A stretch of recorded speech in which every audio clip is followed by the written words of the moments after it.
Audio book वांग्मय 8। ईश्वर कौन है, कहां है, कैसा है।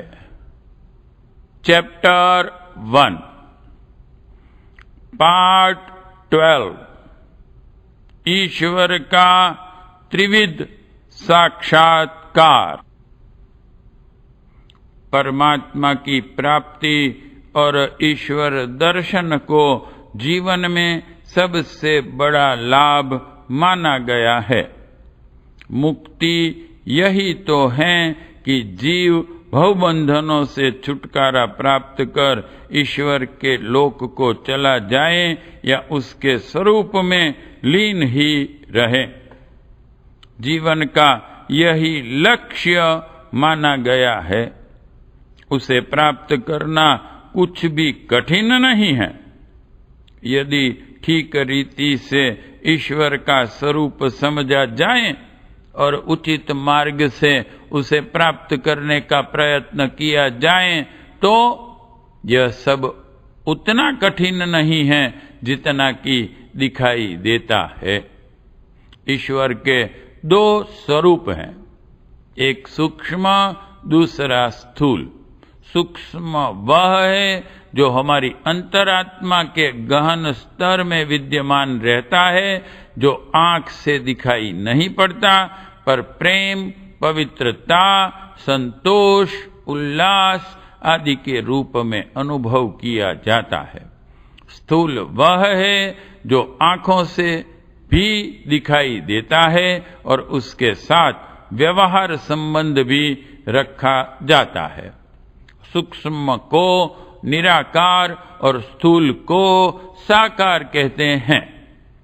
दोनों ही रूपों में उसे देखा और अनुभव किया जाता है।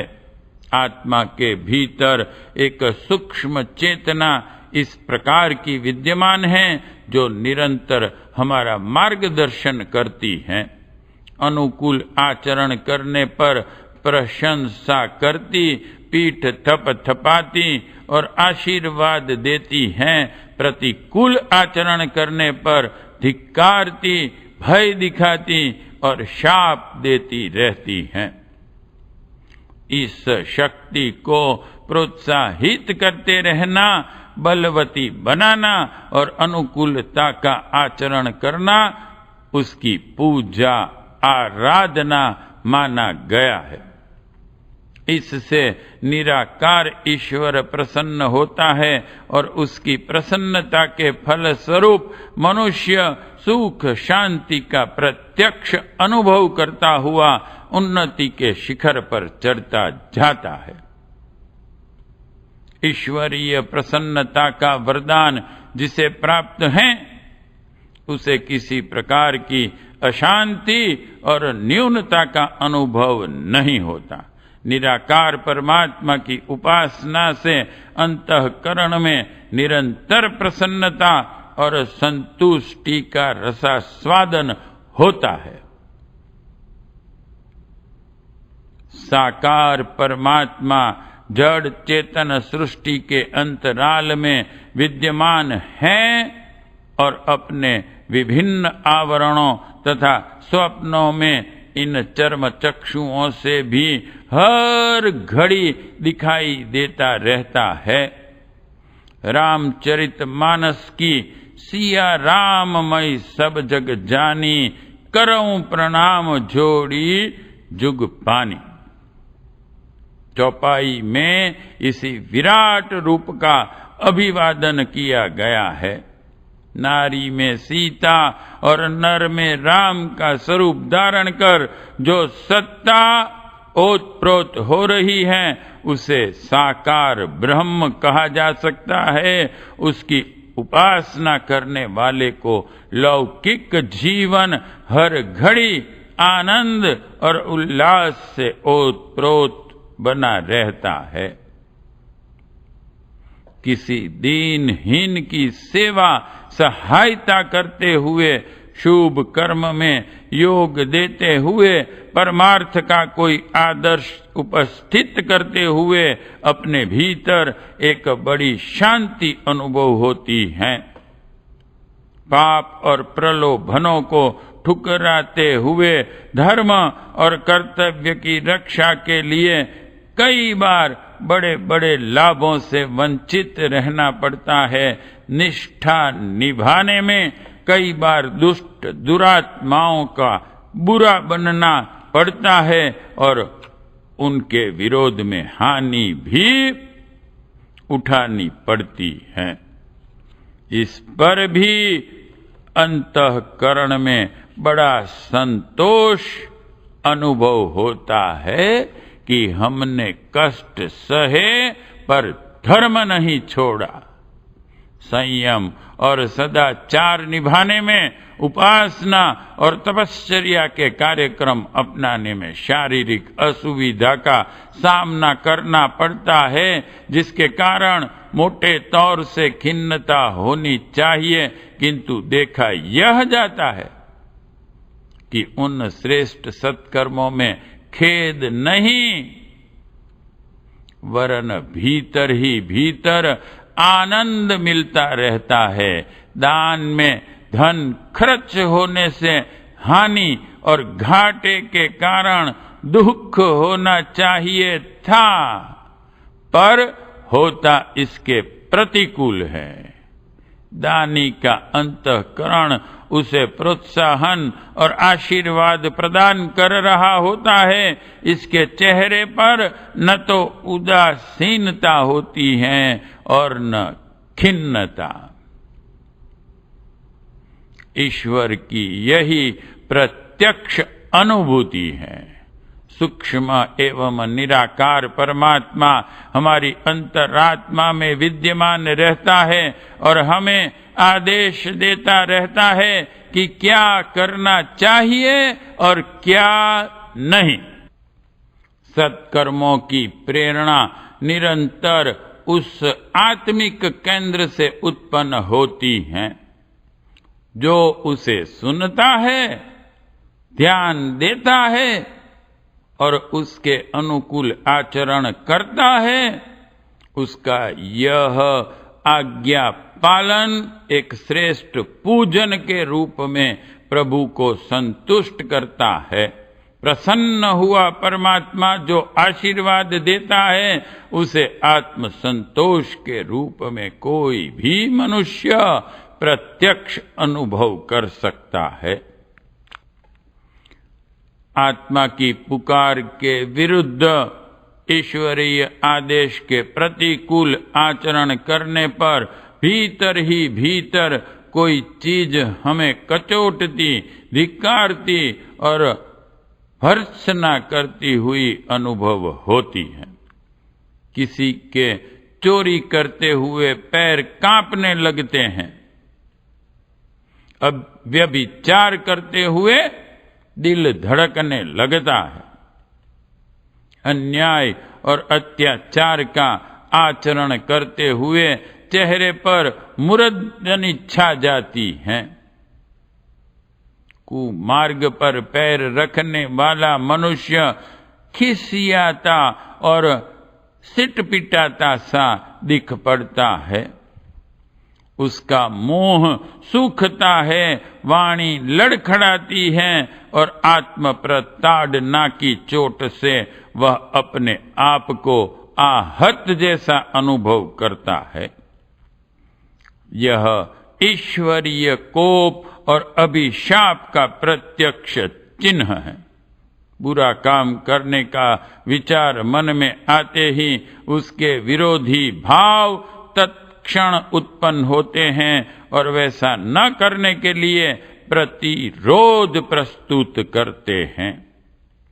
यदि मनुष्यता का समुचित अंश मौजूद रहा होता है तो उस प्रतिरोध को महत्व मिलता है, उसे समझा जाता है और दुष्कर्मों का विचार छोड़ दिया जाता है। किंतु यदि मन पर मलिनता का आवरण गहरा हुआ पशुता की परतें मजबूत हुई तो वह आत्मिक पुकार अन्न सुनी कर दी जाती है। दुष्कर्म करते करते भी आत्मा चिल्लाती रहती है और पाप न करने का अनुरोध करती जाती है। दुष्कर्मों का विरोध करने वाली और सत्कर्मों की प्रेरणा देने वाली प्रवृत्ति और कुछ नहीं, ईश्वरीय वाणी ही है। इसे जो सुन सकते हैं उन्हें ईश्वर विश्वासी एवं आस्तिक कहा जा सकता है। जो उस पर आचरण करते हैं वे सच्चे भक्त हैं। ऐसे ही भक्तों के वश में बने रहने की प्रतिज्ञा भगवान ने की है। भगवान की पूजा का सच्चा मार्ग यही है। आत्मा को संतुष्ट करना परमात्मा को संतुष्ट करना है। आत्मा में बैठा हुआ परमात्मा केवल एक ही प्रेरणा देता रहता है कि जीव सत्प्रवृत्तियों को ही अपनाए, धर्म को ही स्वीकार करे।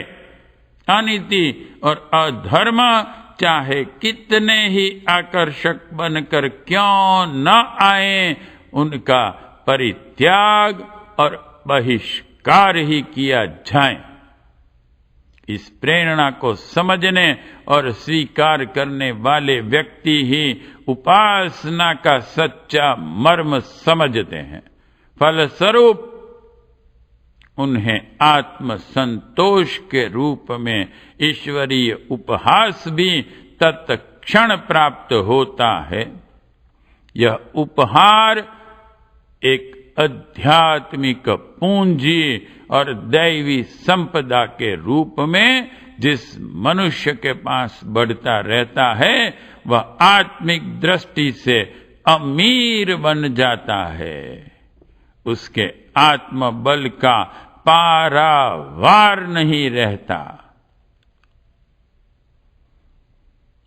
अंतरात्मा में विराजमान परमात्मा की पूजा का, उसके आदर्शों पर चलते हुए संयम, सदाचार, पुण्य, परमार्थ के अवलंबन करने का लाभ तात्कालिक आत्मसंतोष के रूप में प्राप्त होता है। यह लाभ जिसे जितना अधिक उपार्जित करने का अवसर मिलेगा वह उतना ही आत्मशक्ति की संपत्ति से संपन्न होता चला जाएगा। ऐसे अमीरों को लोक और परलोक में कोई वस्तु अप्राप्य नहीं रहती। परमात्मा का दूसरा स्वरूप साकार है। इसे विराट ब्रह्म भी कहते हैं। यों आरंभ में यह सभी को दिखता है, पर उसकी महत्ता और वास्तविकता किसी किसी को ही सूझ पड़ती है। स्थूल दृष्टि वालों को सब जमीन एक सी लगती है, पर जो वैज्ञानिक शोध के उपकरणों से संपन्न तथा उस ज्ञान में पारंगत होते हैं वे जानते हैं कि किस मिट्टी की विशेषता क्या है, उसमें क्या वस्तु उत्पन्न हो सकती है या कौन सा खनिज इसके नीचे दबा पड़ा है। इस प्रकार यह संसार जड़ चेतन पदार्थों से भरा हुआ हर किसी को दिखता है, पर तत्वदर्शी हैं वे जानते हैं कि इसके भीतर ईश्वरीय सत्ता ही काम कर रही है। परमात्मा ने ही विभिन्न आवरण पहनकर अपना यह बहुरूपियापन धारण किया हुआ है। जो इस तथ्य को भली प्रकार समझ गया, जिसकी अंतरात्मा में यही अनुभूति प्रत्यक्ष होने लगी, उसे हर कोई प्रभु की प्रतिमूर्ति जैसा ही दिखाई पड़ता है। उसे सर्वत्र प्रभु की प्रतिमाएं ही चलती फिरती नजर आती हैं। यही ईश्वर का साकार साक्षात्कार है। तत्वदर्शी भक्तों को इसी रूप में परमात्मा का साक्षात्कार होता है। अर्जुन को इसी प्रकार का प्रभु दर्शन हुआ था। अज्ञान से मोह में डूबे हुए अर्जुन ने जब भगवान कृष्ण से ईश्वर दर्शन की प्रार्थना की तो उन्होंने कहा कि यह चमड़े के नेत्रों से नहीं, दिव्य चक्षुओं से, ज्ञान नेत्रों से, तात्विक दृष्टि रखकर देखने से ही संभव हो सकता है। उन्होंने विराट विश्व की ओर संकेत करके दिखाया कि यह जो कुछ भी विस्तृत संसार दिख रहा है वह परमात्मा का ही स्वरूप है। ज्ञान की दृष्टि से जब इस संसार को अर्जुन ने देखा और समझा तो उसका मन संतुष्ट हो गया। वस्तुतः यह विश्व ब्रह्म का ही रूप है। यशोदा को भी एक बार ऐसे ही ब्रह्म का दर्शन कर सकने का अवसर मिला था। मिट्टी खाते हुए कृष्ण को पकड़कर जब यशोदा ले जा रही थी तो कृष्ण हंस दिए और उनके मुख में समस्त विश्व ब्रह्मांड उन्हें दिख पड़ा। यही तो भगवान का विराट रूप है। रामचंद्र जी ने भी कौशल्या को एक बार पालने में पड़े पड़े अपना मुख खोलकर अपने भीतर ऐसे ही विराट ब्रह्म का दर्शन कराया था। रामचरितमानस के उत्तर कांड में काकभूषणी जी की कथा भी इसी प्रकार आती है। वे कौवे के रूप में भगवान राम के साथ खेल रहे थे। अज्ञानग्रस्त जीव का उद्धार करने के लिए उन्होंने अपना मुख खोला। काकभूषणी जी उसके भीतर घुस गए। देखा तो सारा संसार लोक लोकांतर उसी के भीतर मौजूद हैं। चिरकाल तक वे उस सब को देखते फिरे। अंत में थक कर जब बाहर निकले तब उन्हें ज्ञान हुआ कि ईश्वर का वास्तविक दर्शन इस विश्व की स्थिति को ठीक तरह समझ लेने से ही संभव हो सकता है। साधारण मनुष्य देखते हुए भी अंधे बने रहते हैं। वे इस जड़ चेतनमय विश्व को देखते तो रहते हैं पर समझते इसे खेल खिलौना मात्र ही है। उन्हें प्राणीमय जगत, चलते फिरते कीड़े मकोड़ों का निर्जीव झुंड सरीखा लगता है। किसी के साथ अन्याय, अत्याचार, छल या दुर्व्यवहार करने में कोई आत्मग्लानि नहीं होती। अपना शरीर भर ही अपना लगता है और सब बिराने लगते हैं। स्त्री, पुत्र, कुटुंबी आदि भी उतने ही अंश में अपने लगते हैं जितने अंश में वे अपने लिए लाभदायक दिखते हैं। लाभ के लिए ही उनसे प्रेम किया जाता है। उन्हीं से क्यों सभी के साथ यही दृष्टि रहती है कि जो जितना स्वार्थ साधन कर सके वह उतना ही प्रिय लगे। जब जिससे अपने स्वार्थ में न्यूनता होने लगती है, तब उससे उतनी ही उपेक्षा की जाती है, और जब वह सर्वथा निरुपयोगी या हानिकारक हो जाता है तो शत्रु जैसा लगने लगता है। आमतौर से यही दृष्टिकोण दूसरों के प्रति रखा जाता है। दुनिया का यही चलन है। इसीलिए साधारण बुद्धि को मायाग्रस्त कहा जाता है। अनेक रूप धारण कर परमात्मा हमारी परीक्षा के लिए ही सामने आता रहता है और जांच करता रहता है कि कौन व्यक्ति उनके साथ सज्जन या दुर्जन जैसा व्यवहार करता है। कहते हैं कि एक बार एक बूढ़ा कुत्ता सड़क के किनारे निरर्थक बैठा रहता था। किसी समझदार ने उससे पूछा, प्रिय वर, यहाँ इस तरह निरर्थक क्यों बैठे रहते हो? कुत्ते ने कहा, मैं यहाँ बैठा बैठा भले बुरे की पहचान करता रहता हूँ। जो भले हैं वे अपनी राह चले जाते हैं, जो बुरे हैं वे मुझे अकारण ही छेड़ते और सताते हुए जाते हैं। प्रत्येक जीवधारी की आत्मा में बैठा हुआ भगवान हमारे आचरण, दृष्टिकोण और स्तर की परीक्षा करता रहता है।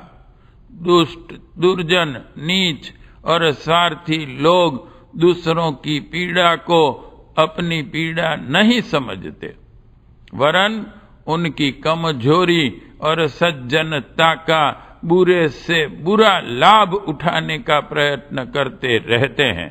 स्वार्थ सिद्धि के लिए किसी का कुछ भी अहित करने में उन्हें संकोच नहीं होता। ऐसे लोगों को ईश्वर से विमुख या अपरिचित ही माना जा सकता है।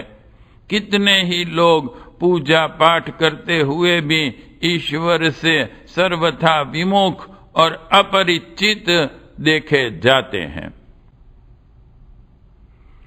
विराट ब्रह्म का दर्शन आंखों से नहीं, विवेक और विचारणा की सूक्ष्म दृष्टि से ही संभव हो सकता है।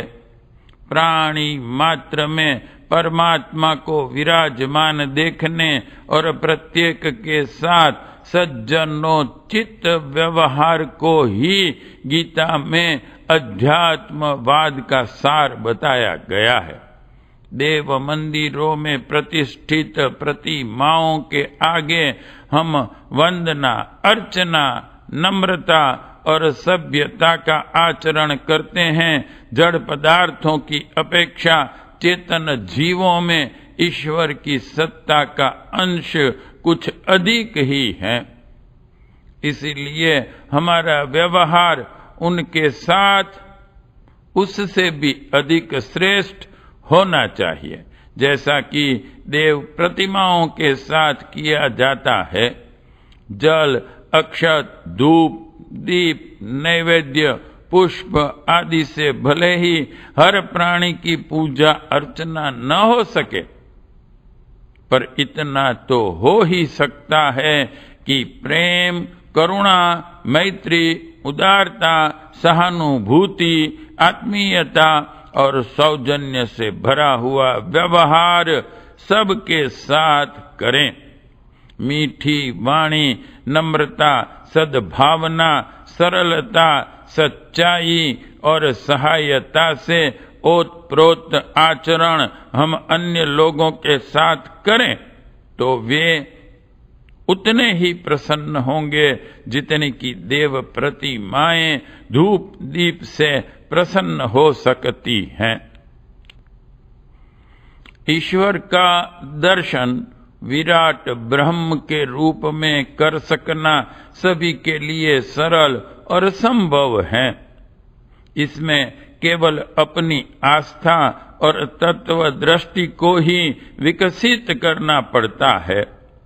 तुलसीदास जी को प्रत्येक प्राणी में सिया राम की झांकी होती थी। संत भक्त ऐसी ही अनुभूति निरंतर करते रहते हैं।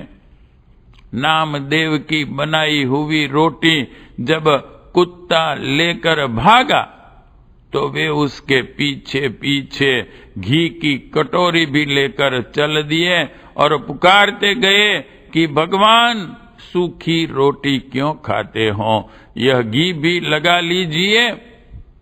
कुत्ते में भी भगवान का प्रकाश देखने वाले और उसके साथ उदारता एवं आत्मीयता का व्यवहार करने वाले को ही भगवान का भक्त कहा जा सकता है और उन्हीं के बारे में यह माना जा सकता है कि इन्हें भगवान के दर्शन हो चुके हैं। एक तीसरे प्रकार का ईश्वर दर्शन और भी है, जिसमें साधना करने वाला व्यक्ति जिस रूप में परमात्मा का ध्यान करता है वह ध्यान छवि उसे कभी कभी आंखों के आगे दिखाई देने लगती हैं। स्वप्न में भी ऐसे दर्शन होते हैं। किसी किसी को ध्यान की एकाग्रता या अर्धतंद्रा की स्थिति में भी ऐसा आभास होता है मानो इष्ट देवता सामने खड़े हैं या कुछ भाव संकेत प्रकट कर रहे हैं। ऐसे दर्शनों का कोई विशेष महत्व नहीं है। इसमें ध्यान की प्रगाढ़ता ही प्रकट होती है। भावनाशील अंतःकरणों में ऐसे अनुभव आसानी से होते रहते हैं और कई बार होते हैं। प्रेम, निष्ठा, तन्मयता और एकाग्रता की स्थिति में दूरवर्ती प्रिय जनों के दर्शन का भी आभास मिलता रहता है। किसी माता का प्यारा बच्चा मर जाए तो शोक की दशा में बहुत दिनों तक उसे उस बच्चे का इधर उधर आने जाने जैसा आभास मिलता रहता है। स्वप्न में भी वह बार बार दिखता है। यह दर्शन वास्तविक नहीं होता, वरन ध्यान की एकाग्रता और तन्मयता के फल स्वरूप ही अपना संकल्प साकार रूप धारण करके सामने आता रहता है। ईश्वर के दर्शन भी भक्त जनों को इसी प्रकार होते रहते हैं। जिसने जिस रूप या छवि को अपना इष्ट माना होगा उसका भगवान प्रायः उसी रूप में दिखता है। भगवान का यदि कोई निश्चित स्वरूप होता तो सभी भक्तों को एक रूप में दिखना चाहिए था, पर सबको अलग अलग प्रकार की छवियां अपनी मान्यता या संप्रदाय के अनुसार दिखती हैं। इससे प्रकट होता है कि यह ध्यान की परिपक्वावस्था ही है, तात्विक स्थिति नहीं। इसी प्रकार किसी छवि का ध्यानावस्था में, स्वप्न में या अर्धतंद्रित स्थिति में दिखाई दे जाना बहुत ही सामान्य श्रेणी की बात है। इसे कोई बड़ी आध्यात्मिक सफलता नहीं कह सकते।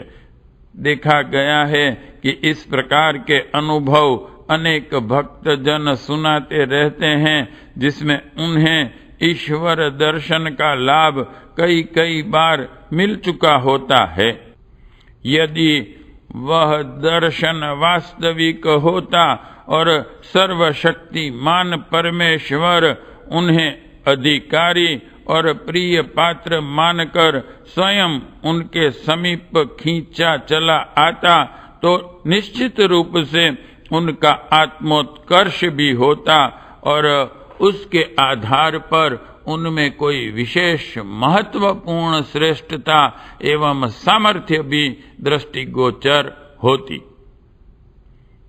पर जब यह प्रतीत होता है कि ऐसे लोगों का न तो मानसिक स्तर ऊंचा हुआ, न श्रेष्ठता बढ़ी, और न महापुरुषों, ऋषियों, देवदूतों की पंक्ति में बैठ सकने लायक उनका व्यक्तित्व निखरा, तो यही मानना पड़ता है कि केवल कोई भावनात्मक चित्र उनके सामने आया है, कोई कहने लायक वस्तु उन्हें बिल्कुल भी नहीं मिली।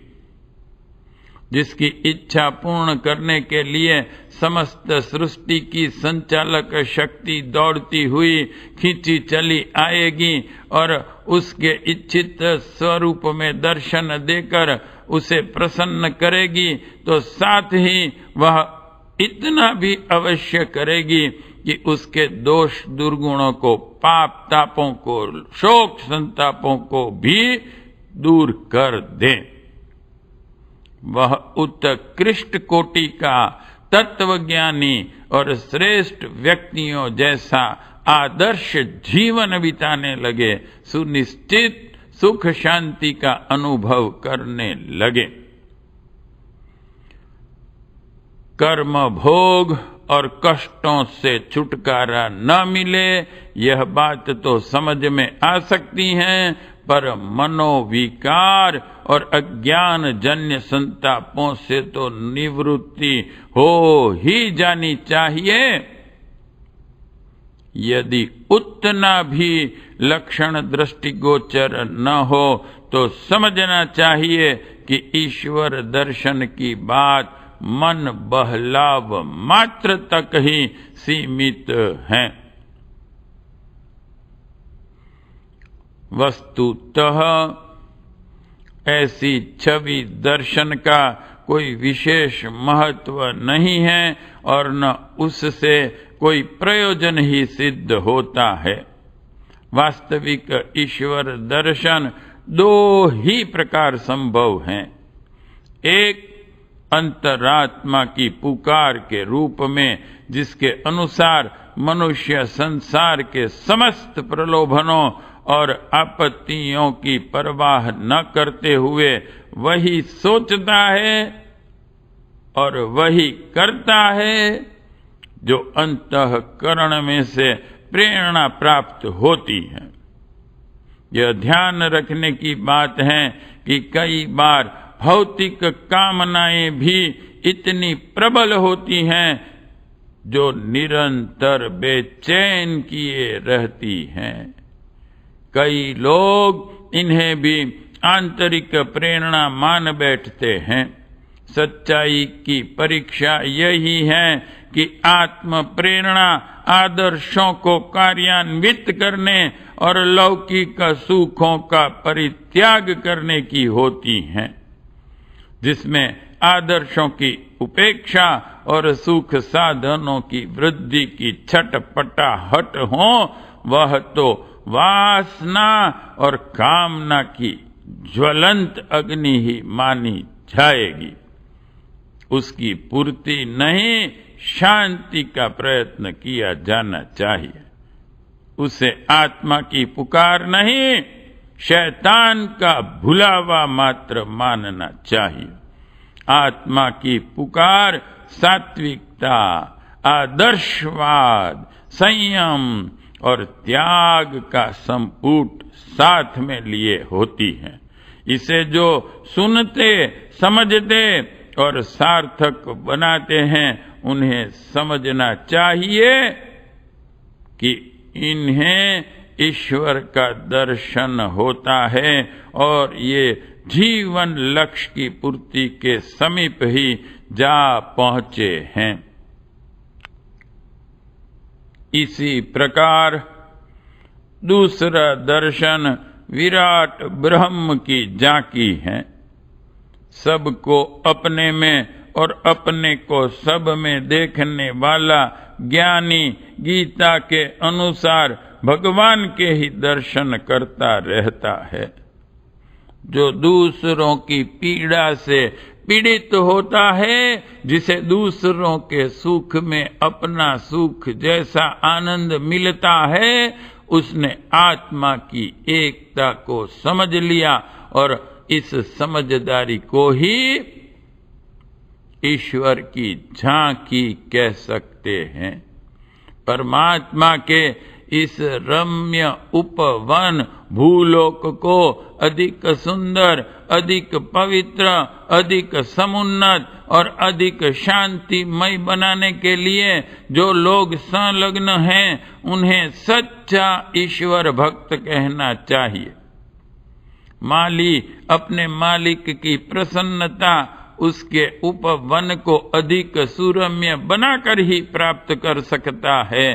किसी माता की प्रसन्नता के लिए अन्य बातों के साथ यह भी आवश्यक है कि उसके बच्चों के साथ दुर्व्यवहार न किया जाए।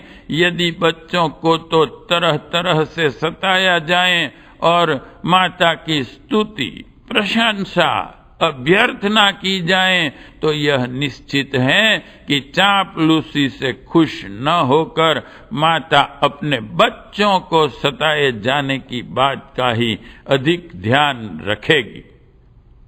कोई व्यक्ति भले ही माता की प्रशंसा न करे, पर उसके बच्चों को सुखी बनाने के साधन जुटाता रहे, तो माता की प्रसन्नता सहज ही मिल जाएगी। विचारशील व्यक्ति इस तथ्य को समझते हैं और वे परमात्मा को प्रसन्न करने के लिए प्राणी मात्र के साथ सद्व्यवहार करने के लिए, परोपकार के लिए अधिक से अधिक प्रयत्न करते हैं। यह प्रयत्नशीलता ही इस बात का प्रमाण है कि मनुष्य ईश्वर को जानता है, मानता है, देखता है और उसकी पूजा प्रसन्नता के लिए प्रयत्नशील है। ऐसी ही भक्ति सार्थक होती है। ऐसे वास्तविक ईश्वर दर्शन से ही आत्मा का कल्याण होता है और उसी से जीवन लक्ष्य की उपलब्धि संभव हो सकती है। पार्ट 12 समा